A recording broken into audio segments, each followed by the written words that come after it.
পত্ৰ দাখিল কৰিম বাছ 2 লাখতকৈ বেছি ডিফাৰেঞ্চত আমি জিকিব 2 লাখতকৈ বেছি কোনো ফেক্টৰ নহয় বিজেপিও ফেক্টৰ নহয় কংগ্ৰেছো ফেক্টৰ নহয়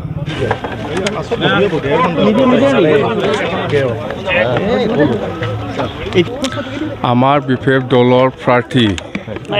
দুৰ্গা দাস বড়ো ডাঙৰীয়া আজি মনোনয়ন পত্ৰ দাখিল কৰিব আমাৰ লগত আছে এই ইউটিউবৰ MLA আমাৰ মজিবুৰ ৰহমান ডাঙৰীয়া সি মানে আমাক ছাপোৰ্ট কৰিছে এই ইউটিউবৰ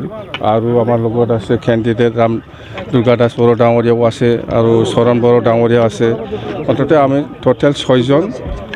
আমাক এন্ট্ৰি দিছে আমি এতিয়া মনোনয়ন পত্ৰ স্যাৰ কিমান ভোটৰ আশা কৰিছে স্যাৰ এবাৰ কিন্তু কংগ্ৰেছে কৈ আছে যে সংখ্যালঘু ভোটটো তেওঁলোকে সম্পূৰ্ণৰূপে লাভ কৰিব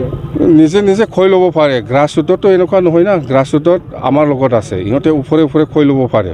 কথা এইটো আমি BPF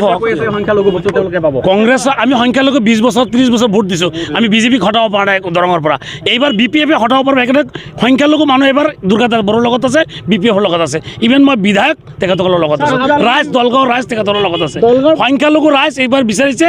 বিজেপিক দৰঙৰ পৰা মঙলদৈৰ পৰা হটাব লাগে